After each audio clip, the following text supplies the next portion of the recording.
Good morning, students. Last class we have discussed laws of illumination. Okay, in that laws of illumination is the two types, two laws. The first law is that inverse square law, and second law is that Lambert's cosine law. Okay, already we are discussed her Lambert's inverse cosine law. Okay, now this class we are going to discuss about Lambert's cosine law. Okay, first we have to see about statement of Lambert's cosine law. According to this law, illumination of a surface varies directly as the cosine of angle between the normal to the surface and direction of incident light. Okay.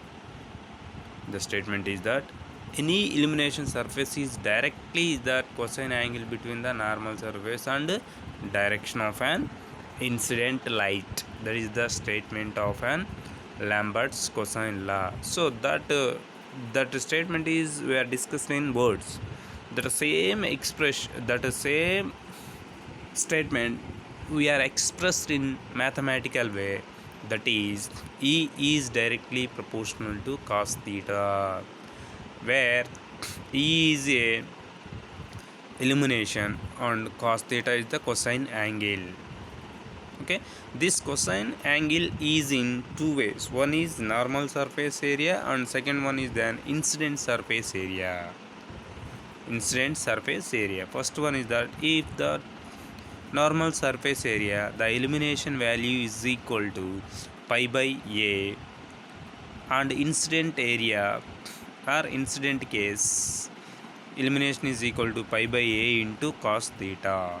Okay, now the same expression in terms of in graphical representation, just to draw the figure. That is, in first one normal surface area and second one is then flux and incident surface area. See that figures. Okay, the second one is then some angle is an existing. First one is the just a normal area. Okay, now take it based upon that two graphical representation. Take it a one trigonometric function, that is an triangle.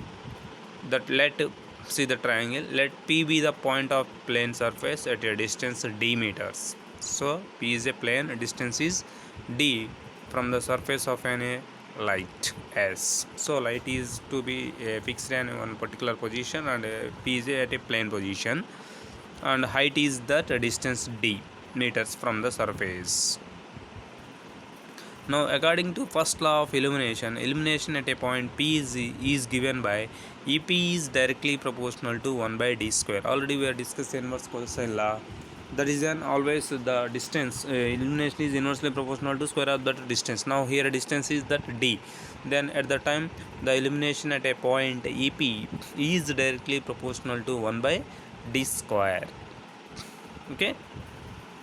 And second case is that EP is directly proportional to cos theta. Some angle is an existing. So say that equation number 1 and equation number 2.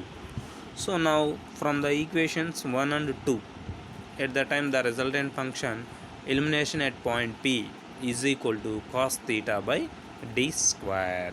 Cos theta by d square. Say that equation number 3. Okay. Now take it from the right angle triangle. That is an del of or delta OSP. So take down entire triangle OSP. So from that triangle we need to write the value of an cos theta. Cos theta is that opposite by hypotenuse. Opposite value is that OS, hypotenuse is that PS. So from that function OS value is that H and PS value is that D. Finally we are expressed in cos theta is equal to H by D. We need that value on D. D is equal to H by cos theta. Say that equation number 4. Okay. Now comparing equations 3 and 4. Once can observe comparing equation 3 and 4. So from that equation EP is equal to cos theta by d square. Whereas equation 4 we are getting that a d value. D is equal to H by cos theta. Okay. Already we know that value for a d value. Just you have to place it that equation 4 in 3. We will get that the d value. Okay. Now substitute equation 4 in 3. Now substitute equation 4 in 3. We'll get, just already we know the values for D and EP value. Our requirement is that the substitution equation 4 in 3. So at the time EP is equal to cos theta by h square. So cos theta by h square into cos square theta. Why? Because here d square is present. D square in the sense h square by cos square theta. So our original expression is that cos theta by h square into again cos square theta, that is equal to cos cube theta by h square. Finally the elimination at point is that EP is equal to cos cube theta by h square. Okay. Now elimination at point E, elimination E at a point P is 1 by d square into cos theta is equal to 1 by h square into cos cube theta. At already we are discussed at point P is that 1 by d square cos theta. 1 by d square cos theta is equal to 1 by h square cos cube theta. So substitute the equations at a point 0. At point O from the triangle, at point O the final value cos theta is equal to 1, whereas theta is equal to 0, whereas theta is equal to 0. So elimination at point O, our requirement finally the elimination at a point O, we will get the elimination E naught is equal to I by d square, whereas D and H both are directly relation, so we can use D is equal to H directly. So finally, so the elimination at a point O, we get E naught is equal to I by d square, that is equal to I by h square. Instead of that d value, we can write for this one h square. So finally E naught is equal to I by h square.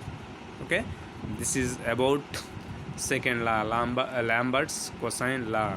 Okay, so today this class is completely, losses are over. So losses of eliminations, there are two losses, inverse cosine law and Lambert's cosine law. Inverse cosine law already we have seen last class. Now this class is completed, Lambert's cosine law. Okay, we will see next class remaining. Okay, thank you.